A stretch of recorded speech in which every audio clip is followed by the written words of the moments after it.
Tu crois que tu perds juste du temps, mais en réalité, quelqu'un ou quelque chose vole ton attention, minute après minute, jour après jour. Ce que tu vas entendre n'est pas un simple conseil. Ce n'est pas une motivation passagère. C'est un miroir qui va te montrer tes habitudes, tes choix, tes peurs et comment tout cela façonne ta vie plus que tu ne l'imagines. Dans cette vidéo, tu vas découvrir les secrets des 2 premiers chapitres, le piège invisible de l'attention et la lutte contre tes anciennes versions. Ici, tu ne regardes pas juste une vidéo.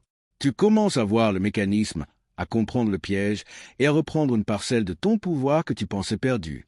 Reste attentif, respire, laisse ces mots te traverser.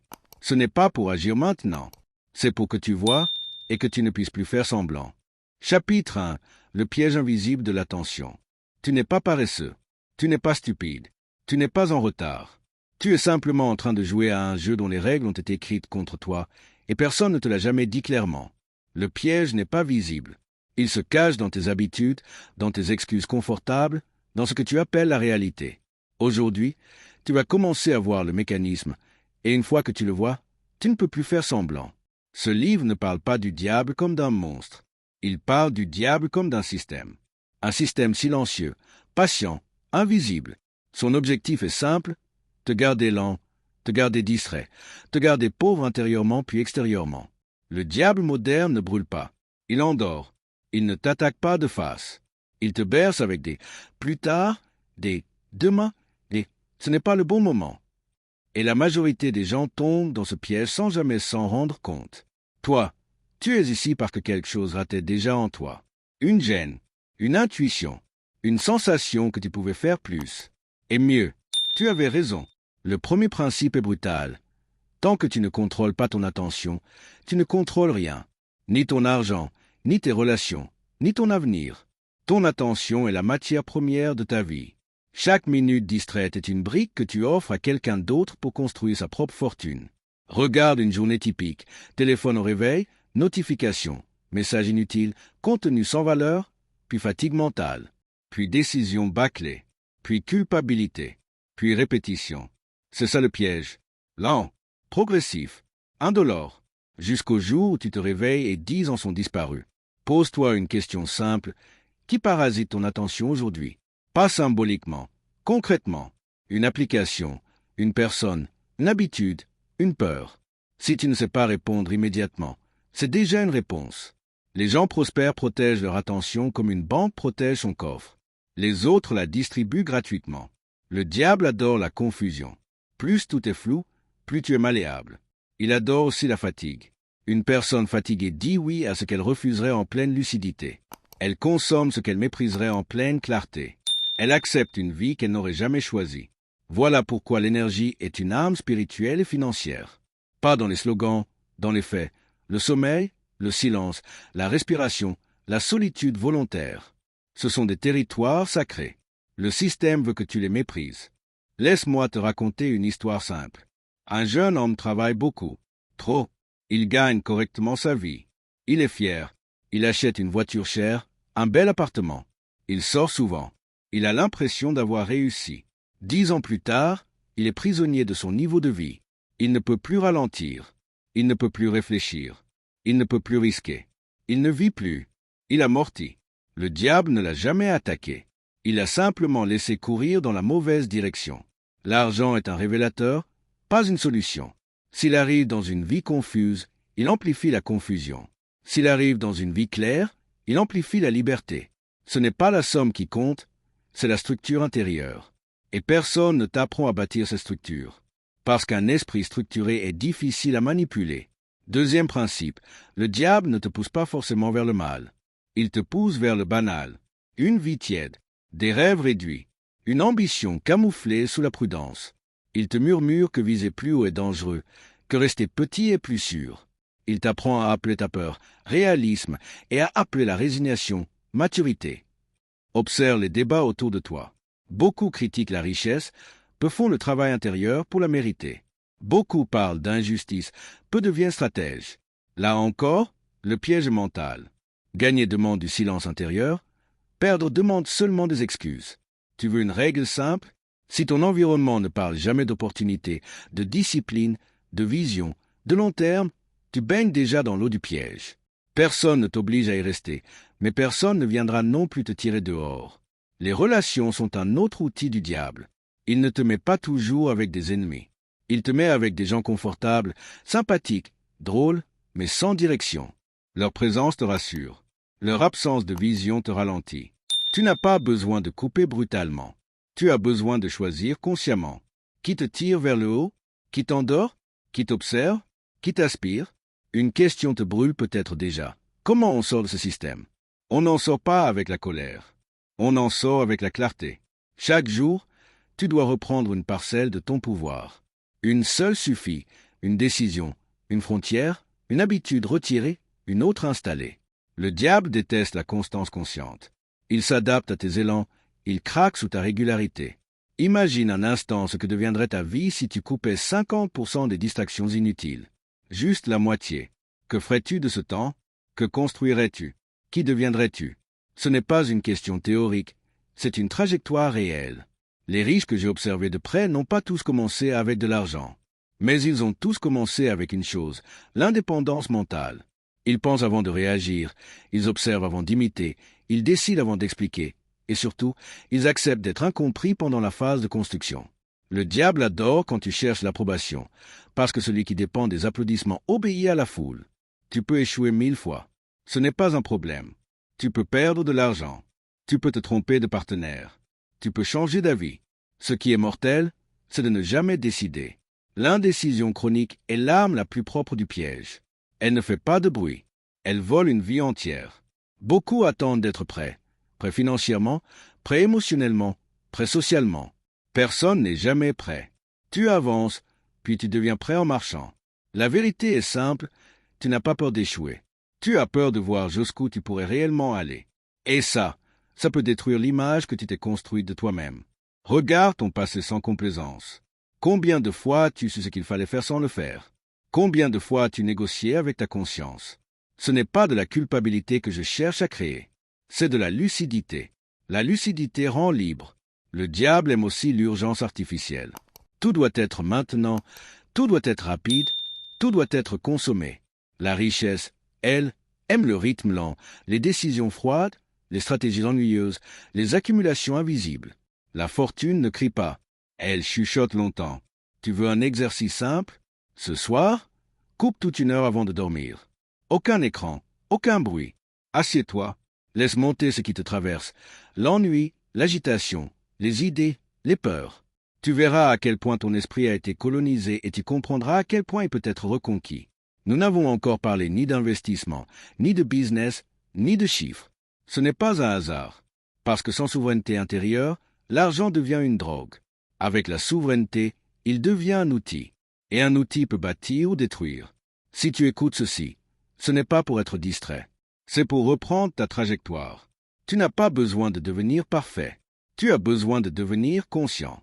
Chaque pas conscient affaiblit le piège. Chaque exposé le nourrit. Et maintenant, une dernière question pour ce premier seuil. Si le diable n'existait pas comme entité, mais comme somme de toutes tes dérives, de toutes tes fuites, de toutes tes lâchetés, qu'est-ce que tu devrais affronter dès demain matin pour commencer à le rendre moins puissant? Garde cette question. Elle va t'accompagner longtemps. Et si tu l'écoutes vraiment, elle peut changer toute la direction de ta vie. Chapitre 2. La lutte contre tes anciennes versions. Tu ne te bats pas contre le monde. Tu te bats contre une version ancienne de toi qui refuse de mourir. La plupart échouent. Ils veulent une nouvelle vie sans laisser mourir l'ancienne. Ils veulent plus d'argent sans lâcher les réflexes de la pauvreté. Plus de respect sans lâcher les comportements qui les rendent transparents. Plus de liberté sans lâcher le besoin de sécurité. Le piège est là, entre deux identités. Le diable n'a pas besoin de te détruire. Il a juste besoin de te maintenir dans l'entre-deux. Assez mal pour vouloir autre chose, pas assez mal pour vraiment changer. On va parler d'un mot simple, décision. Pas l'envie, pas l'intention, pas la motivation. La décision. Une vraie décision crée une ligne invisible dans la vie. Avant, après. Beaucoup pensent décider.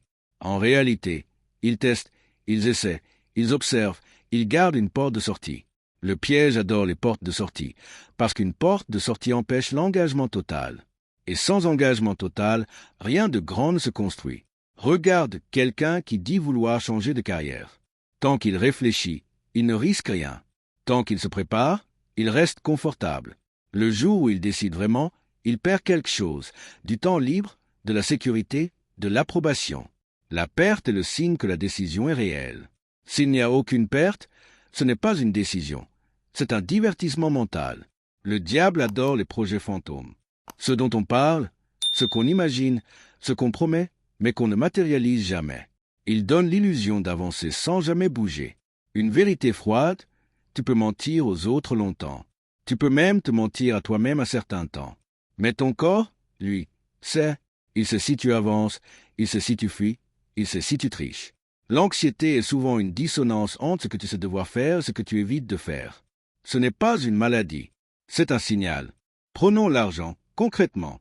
Beaucoup veulent gagner plus, mais peu sont prêts à devenir la personne capable de le garder, de le gérer, de l'investir sans panique. Ils veulent le résultat sans la structure.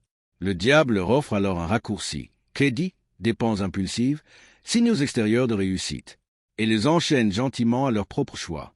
Un esprit pauvre pense en termes de récompense immédiate. Un esprit riche pense en termes de trajectoire. Un esprit pauvre demande combien ça rapporte maintenant. Un esprit riche demande ce que ça devient dans 5 ans. Tu peux changer ce logiciel, mais tu dois d'abord admettre lequel tourne en toi aujourd'hui. Je vais te raconter une scène banale. Un homme reçoit un bonus. Il hésite. D'un côté, s'offrir un plaisir, de l'autre, investir. Il écoute son entourage. Profite, tu l'as mérité. Il consomme. 3 mois plus tard, il recommence à se plaindre de sa situation. Il ne se rend pas compte qu'il vient de recréer exactement sa prison. Le diable n'a rien fait. Il a juste laissé le scénario se jouer. Le piège fonctionne aussi dans les relations. Beaucoup cherchent l'amour pour se sentir complet. Mais un manque n'attire rarement la stabilité. Il attire ce qui ressemble au manque. 2 personnes incomplètes ne font pas un tout. Elles font une dépendance. La dépendance est confortable au début, puis elle devient une cage. Un esprit libre attire autre chose. Il attire par résonance, pas par besoin. Pose-toi une question inconfortable. Est-ce que tu veux quelqu'un pour partager ta vie ou quelqu'un pour remplir ton vide? La réponse change tout. Le diable adore les identités figées. Je suis comme ça. Je n'ai jamais été bon en argent. Je suis quelqu'un d'émotif. Trop gentil, trop timide, trop impulsif. Chaque étiquette est une prison mentale. Une fois acceptée, elle devient une permission automatique à ne plus évoluer. Tu n'es pas une personnalité. Tu es un système en mouvement. Tu peux te reprogrammer. Lentement, mais sûrement. Une habitude coupe une ancienne identité. Une nouvelle habitude en installe une autre. Pas besoin de violence. La constance suffit. Regarde la discipline. Beaucoup la voient comme une punition. En réalité, c'est une libération. Elle enlève les débats intérieurs. Elle élimine la négociation. Tu n'as plus à te demander si tu dois agir. Tu agis. Le diable adore quand tu débats, parce que pendant que tu débats, tu n'avances pas. La discipline n'est pas un caractère. C'est un environnement. Change ce qui t'entoure et ce qui sort de toi change naturellement. Fais entrer dans ta vie des rappels de ton futur au lieu de rappels de ton passé. Ce que tu vois tous les jours façonne ce que tu deviens. Parlons maintenant de la peur. La plupart des gens pensent que la peur empêche d'agir. C'est faux. La peur n'empêche rien. Elle révèle ce qui compte vraiment. Ce qui te fait peur est souvent exactement ce que tu devrais affronter. Pas pour souffrir, pour grandir. Le diable te pousse à éviter la peur. Le mentor te pousse à la traverser. Et entre les deux, il y a ton futur. Tu veux une règle simple. Si une décision t'effraie mais t'agrandit, elle est juste. Si elle te rassure mais te rétrécit, elle est toxique. Beaucoup restent dans des vies sommets étroites. Puis ils envient ceux qui osent. Ils appellent ça de la chance. Ce n'est pas de la chance. C'est le prix du courage payé sur une longue période. Regarde ton agenda. Tes journées racontent ta vérité. Pas tes discours, pas tes rêves. Tes journées. Là où va ton temps, va ta vie.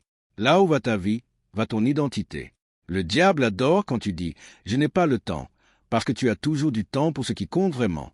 La question n'est donc pas le temps. C'est la priorité. Je vais te poser une question directe. Si rien ne change dans ta façon de vivre, où seras-tu dans 5 ans? Même rythme, même choix, même peur, mêmes excuses. Regarde la réponse sans la fuir. Ce futur existe déjà.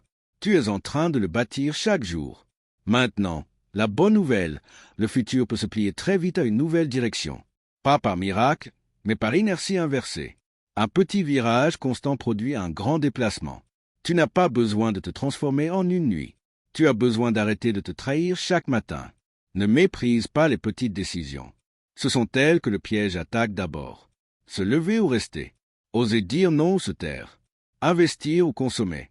Avouer ou contourner. Chaque micro-choix vote pour la personne que tu deviendras. Le diable n'est pas dans l'excès. Il est dans l'accumulation des petites lâchetés acceptées. Le mentor n'est pas dans l'héroïsme. Il est dans la cohérence répétée. Tu viens d'explorer les chapitres 1 et 2. Tu as vu le piège invisible de l'attention. Tu as compris que tes décisions, même petites, façonnent ta vie. Tu as vu comment les anciennes versions de toi, celles qui refusent de mourir, peuvent encore te retenir. Avant de quitter cette vidéo, pose-toi une question simple mais brûlante. Quel micro-choix, quelle distraction, quelles peurs sont en train de voler ton pouvoir, en ce moment même? Parce que la vraie puissance n'est pas dans ce que tu sais, mais dans ce que tu choisis de faire, chaque jour, concrètement. Le voyage ne fait que commencer. Dans la prochaine vidéo, nous plongerons dans les chapitres 3 et 4. Tu apprendras à transformer cette lucidité en action réelle, à bâtir une structure intérieure solide, à avancer avec clarté et constance. Souviens-toi, ce n'est pas une course. La force se construit dans la régularité, dans les décisions conscientes, dans les actions répétées. Chaque choix que tu fais aujourd'hui vote pour la personne que tu deviendras demain. Chaque pas conscient affaiblit le piège et te rapproche de la vie que tu es vraiment capable de vivre. Prépare-toi, la suite va secouer tes certitudes et réveiller ton pouvoir intérieur.